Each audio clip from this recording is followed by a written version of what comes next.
ændret sig de sidste par år? Altså da jeg kom for 9 år siden, var der kæmpe store interesse og store forhåbninger til, og nu var ligesom forhandlingerne gået i gang, og nu ville der ske noget, nu var man ligesom på et spor, som godt nok uden køreplan på et tidspunkt ville ende med et EU-medlemskab. Og siden har man jo fundet ud af, at det gør det ikke. Altså Tyskland og Frankrig har sagt, I kan ikke blive medlemmer, I kan få et privilegeret partnerskab, som er hvad? Altså, det er der ikke rigtig ved, men tydeligvis ikke et fuldt medlemskab. Og EU-lande har så valgt at fryse 17 af de 36 kapitler i Acquis Communautaire, altså EU's lovkatalog. Så der er meget, man ikke kan forhandle om. Og det, man kan forhandle om, er miljø.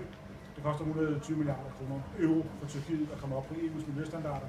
Det er ikke noget, de nødvendigvis er særlig interesseret i, som vi oplever måske som miljø er ikke noget stort spørgsmål i Tyrkiet.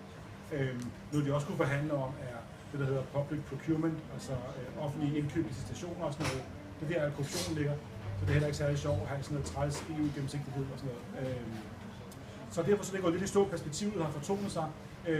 Så jeg tror, hvis man spørger folk, vil I være medlemmer af EU, så vil de sige ja, gerne. Vi vil gerne være et demokrati, som er inkluderet i det europæiske fællesskab, og som er stabilt og en del af de værdier og det fællesskab, som EU er. Men tror du nogensinde kommer til at ske? Nej, det er der ikke nok ikke rigtig nogen, der tror. Jeg tror heller ikke. Jeg tror kun fordi, at de ikke vil. Altså, det er klart, når man kigger på Tyrkiet og sammenligner med f.eks. Danmark eller Sverige, så er Tyrkiet virkelig fremmed, fuldt anderledes skæv størrelse, man tænker, hvad har vi overhovedet til fælles? Når man tager Tyrkiet og sammenligner med Grækenland, tænker man, wow, de to passer virkelig godt sammen. Altså, de ligner virkelig hinanden sådan i politisk system og sådan.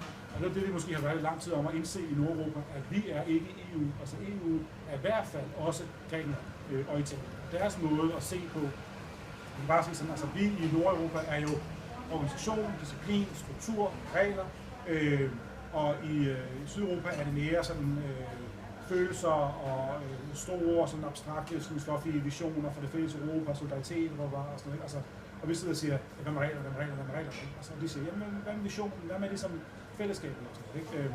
Og det er jo to meget svært for egentlig, kan vi se i år med det græske gældskrise for eksempel, og med flygtningekrisen, to meget svært for egentlige størrelser.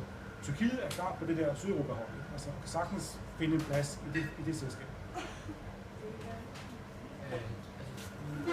Er der kun de der 3% cirka af Tyrkiet, som er europæisk og resten af Asien. Men tror du, den interesse, du har for at være med i EU, det er på grund af det, altså EU's politik og værdier, eller tror du, det er fordi, at befolkningen og sådan noget føler sig mere europæisk end asiatisk? Altså, de føler sig overhovedet ikke europæisk.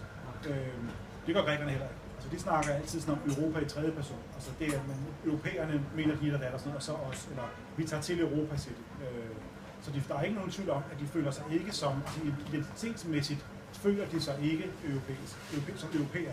Men de kan godt, de føler jo nok et værdifællesskab, eller et tilhørsforhold til Europa, som også er forstærket af, at de i hvert fald ikke føler sig som en del af Mellemøsten. Altså, de ser ned på araber, og ligesom har fuldstændig kottet båndene til den fælles historie, de har haft i det osmanniske rige med araber og sådan. Så det er der i hvert fald ikke noget identitetsfællesskab. Så det er sådan lidt en mellemting mellem, men ja, der er klart en orientering mod Europa.